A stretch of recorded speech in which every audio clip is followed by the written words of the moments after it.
सहज ही अपनी ओर हम चले वतन की ओर।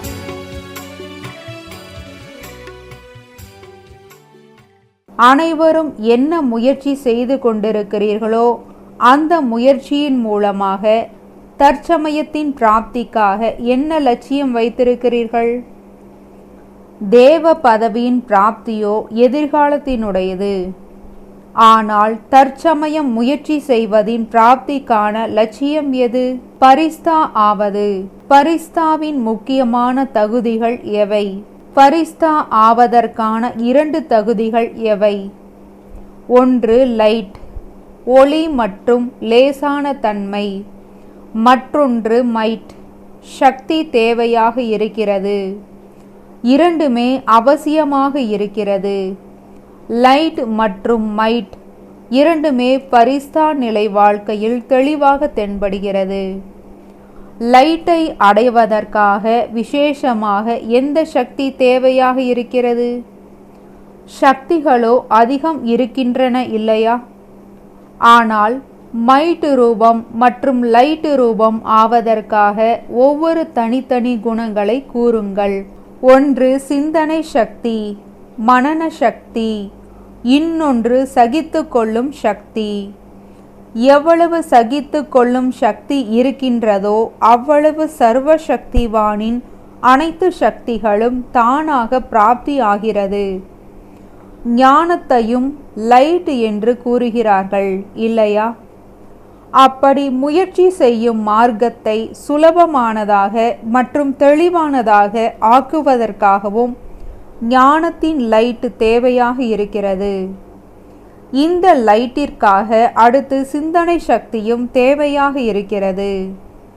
அப்படி ஒன்று சிந்தனை சக்தி மற்றும் இன்னொன்று சகித்து கொள்ளும் சக்தி தேவையாக இருக்கிறது. ஒருவேளை இந்த 2 சக்திகளும் இருக்கின்றன என்றால் காரியங்களை செய்து கொண்டு அங்கு இங்கும் போகும்போதும் வரும்போதும் பரிஸ்தா சொரூபம் யாருக்கும் காட்சியாக கிடைக்கும். சகித்து கொள்ளும் சக்தியினால் அனைத்து குணங்களின் பிராப்தி ஏற்பட்டே விடுகிறது. யார் சகித்து கொள்ளும் சக்தி உடையவராக இருப்பாரோ அவரிடம் முடிவெடுக்கும் சக்தி, பகுத்தறியும் சக்தி, உள்ளடக்கும் சக்தி தானாகவே ஒன்றுடன் சேர்ந்து அநேகம் வந்துவிடுகிறது. சகித்து கொள்ளும் சக்தியும் அவசியமாக இருக்கிறது மற்றும் சிந்தனை செய்யும் சக்தியும் அவசியமாக இருக்கிறது. மனதிற்காக சிந்தனை சக்தியும் வார்த்தைகள் மற்றும் காரியங்களுக்காக சகித்து கொள்ளும் சக்தியும் தேவையாக இருக்கிறது. சகித்து கொள்ளும் சக்தி இருக்கிறது என்றால் பின்பு அவர் என்ன வார்த்தை கூறினாலும் அவை சாதாரணமையாக இருக்காது. மற்ற காரியங்கள் என்ன செய்தாலும் அவைகளும் அதன் பிரகாரமாகவே செய்வார். அப்படி 2 சக்திகளின் அவசியம் இருக்கிறது. சகித்து கொள்ளும் சக்தி உடையவர் காரியங்களிலும் வெற்றி அடைந்து விடுகிறார். சகித்து கொள்ளும் சக்தியின் குறைவின் காரணமாக காரியத்தின் வெற்றியிலும் குறை ஏற்பட்டு விடுகிறது. சகித்து கொள்ளும் சக்தி உள்ளவர்களுக்கு தான் அவ்யக்த நிலை மற்றும் சுத்தமான எண்ணங்களின் சொரூப நிலை இருக்கும். சகித்து கொள்பவரின் முகத்தில் பிரகாசம் இருக்கும். எப்படிப்பட்ட சமஸ்காரம் உள்ளவர்களானாலும் தன்னுடைய சகித்து கொள்ளும் சக்தியினால் குறைந்த காலத்திற்காக உள்ளடக்கி வைத்து விடுகிறார்கள். அப்படி 2 சக்திகளும் தேவையாக இருக்கிறது. தன்னுடைய மனதின் எண்ணங்களை முயற்சி செய்வதில் செலுத்துவதற்கும் கூட சகித்து கொள்ளும் சக்தி தேவையாக இருக்கிறது. அதைத்தான் கட்டுப்படுத்தும் சக்தி என்று கூறுகிறார்கள். சகித்து கொள்ளும் சக்தி இருக்கிறது என்றால் வீணான எண்ணங்களையும் கட்டுப்படுத்த முடியும். அப்படி இந்த 2 சக்திகளின் மேல் கவனம் வையுங்கள். நம்பர் 1 வியாபாரி ஆவதற்கான சுலபமான வழி என்ன? தன்னை பிஸியாக வைத்து கொள்வதினால்தான் நம்பர் 1 பிசினஸ் மேன் ஆகிவிடுவீர்கள். யாருக்கு தன்னை பிஸியாக வைக்க தெரியாதோ அவர் பிசினஸ் மேனுக்கு தகுதியற்றவர் என்று கூறப்படும். இங்கு பிசினஸ் மேன் ஆவது என்றால் தனக்கும் வருமானம், மற்றவர்களுக்கும் வருமானம். இதற்காக தன்னைத்தானே ஒரு வினாடி கூட ஃப்ரீ, முற்றிலும் காரியம் செய்யாத நிலை ஆக வைத்து கொள்ளாதீர்கள். நீங்கள் எந்த நம்பரின் பிசினஸ் மேனாக இருக்கிறீர்கள்? இங்கு எவ்வளவு வேகமாக முன்னேறுவீர்களோ அவ்வளவு எதிர்காலத்தின் ஆசனத்தை அடைவதற்கும் முன்னேறி செல்வீர்கள் என்று புரிந்து கொள்ளுங்கள். நல்ல வாய்ப்பு இருக்கிறது. என்ன செய்ய விரும்பினாலும் அதை செய்ய முடியும். அனைவருக்கும் சுதந்திரம் இருக்கிறது. யார் எவ்வளவு வாய்ப்பை எடுக்கிறார்களோ அவ்வளவு தன்னுடைய ஆசனத்தை அடைவதை உறுதியாக்குகிறார்கள் என்று புரிந்து கொள்ளுங்கள். பிசினஸ் மேனின் அர்த்தமே யார் ஒரு எண்ணத்தை கூட வீணாக்காதவர். ஒவ்வொரு எண்ணத்திலும் வருமானம் இருக்கட்டும். எப்படி வெளியுலக பிசினஸ் மேன் வருமானம் செய்து ஒவ்வொரு பைசாவையும் எவ்வளவு தொகையாக ஆக்கிவிடுகிறார், இங்கேயும் ஒவ்வொரு வினாடி மற்றும் எண்ணத்தில் வருமானம் செய்து காண்பிக்கட்டும்.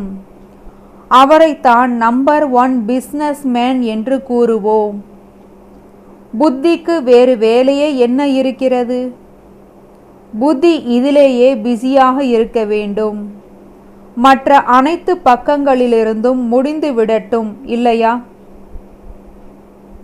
அல்லது இன்னும் ஏதாவது அங்கு புத்தி செல்லும் அளவிற்கு இருந்து விட்டதா? அனைத்து பக்கங்களும் முடிந்து விட்டதுதானே.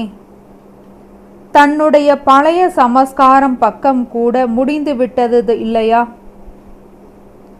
புத்தி செல்வதற்கான பக்கம் மற்றும் பாதை அதுதான். புத்தி ஒன்று பழைய சமஸ்காரத்தின் பக்கம் செல்லும், அல்லது தன்னுடைய உடலின் கணக்கு வழக்கு பக்கம் செல்லும், மற்றும் மனதின் வீணான எண்ணங்களின் பக்கம் இழுக்கப்படும். இந்த அனைத்துமே முடிந்து விட்டது இல்லையா?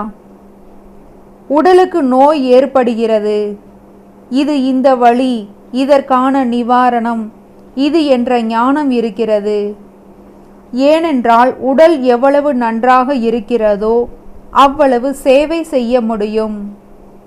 மற்றபடி தனக்கு என்ற எந்த சுயநலமும் இல்லை. சேவைக்காக செய்கிறீர்கள். அப்படி சாட்சியாக இருக்கும் நிலை ஆகிவிட்டது இல்லையா? இப்பொழுது ஒரே ஒரு மார்க்கம் மட்டும் இருக்கிறது. அநேக மார்க்கங்கள் இருந்த காரணத்தினால் புத்தி இங்கும் அங்கும் சென்று அலைந்தது. இந்த அனைத்து மார்க்கங்களும் மூடப்பட்டு விட்டன இல்லையா?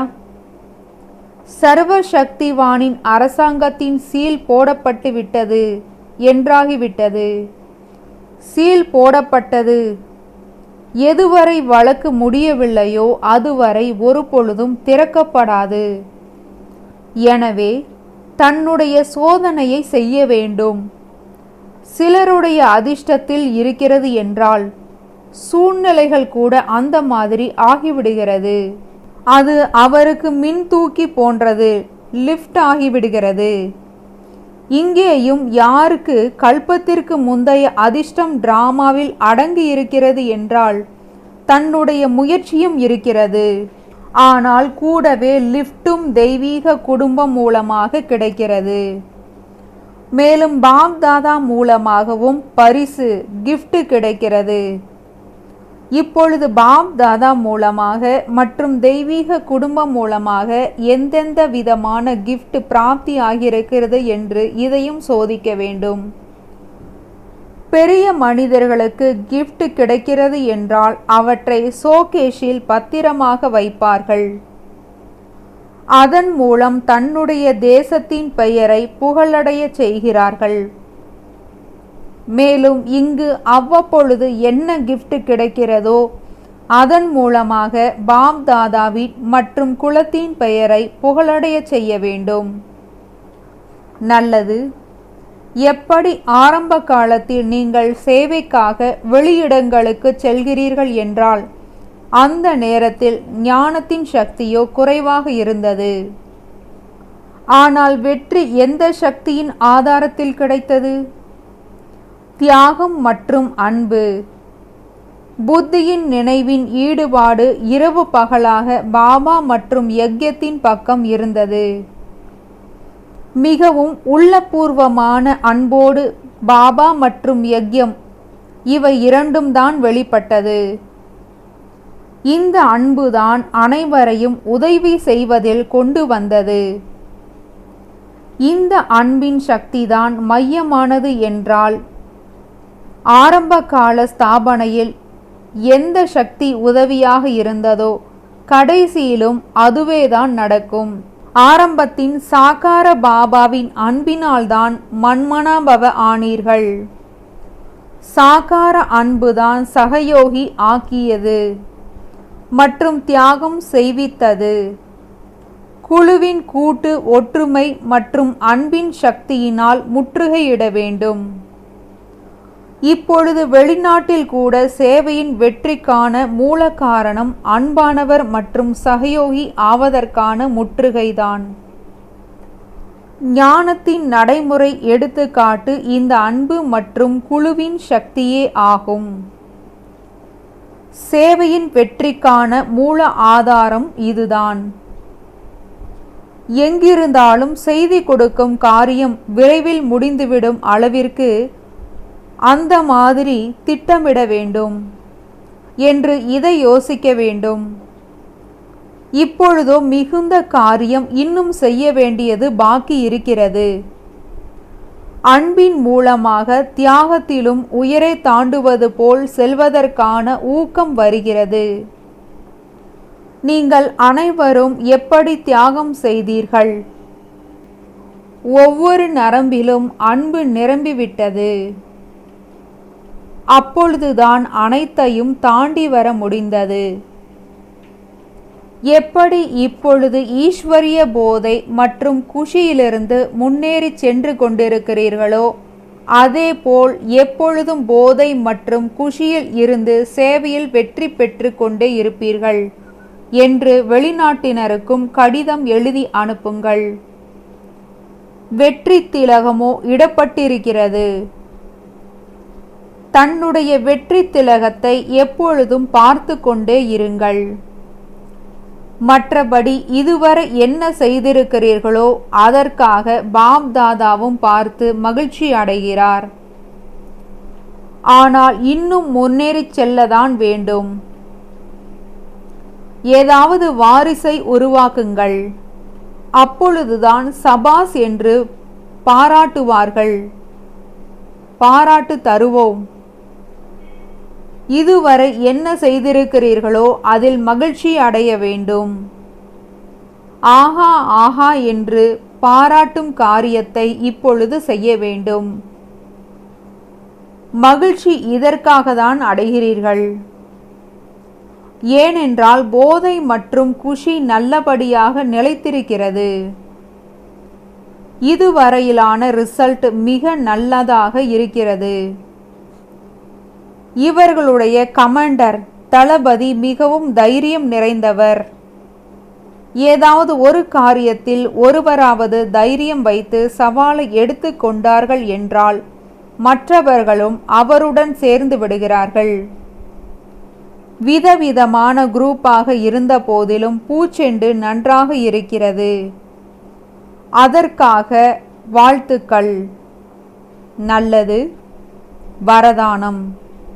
பிரம்மா பாபாவிற்கு சமமாக உயர்ந்ததிலும் உயர்ந்த ஓவியத்தை உருவாக்கக்கூடிய பரோபகாரி ஆகுக. உயர்ந்த நினைவு மற்றும் உயர்ந்த காரியம் மூலமாக அதிர்ஷ்டத்தின் ஓவியத்தை அனைத்து குழந்தைகளும் வரைந்திருக்கிறீர்கள். இப்பொழுது அதற்கான கடைசி டச்சிங் என்பது சம்பூர்ண நிலையை அடைவது மற்றும் பிரம்மா பாபாவிற்கு சமமாக உயர்ந்ததிலும் உயர்ந்தவராக ஆவது.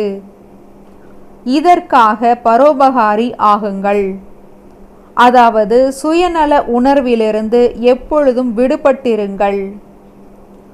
ஒவ்வொரு சூழ்நிலையிலும், ஒவ்வொரு காரியத்தில், ஒவ்வொரு குழுவில் சகயோகியாய் இருந்த போதும் எவ்வளவு சுயநலமற்ற நிலை இருக்குமோ அவ்வளவே பரோபகாரி ஆக முடியும். எப்பொழுதும் தன்னை நிரம்பியவராக அனுபவம் செய்வார்கள். எப்பொழுதும் பிராப்தி சொரூபத்தின் நிலையில் நிலைத்திருப்பார்கள்.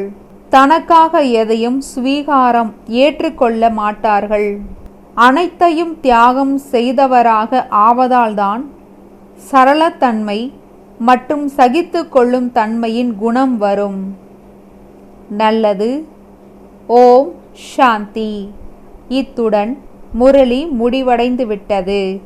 तुम बच्चों को तो सर्विस करनी है, जो बाबा कहते हैं सबको ये बताओ कि देखो तुम्हारा एम एंड ऑब्जेक्ट ये है, एक गीता है बढ़िया, ये राजयोग है ना बच्चे। कैसे है राजयोग? बिल्कुल सहज है कि बाप को याद करो तो ये वैसा मिलेगा तुमको। ओम शांति।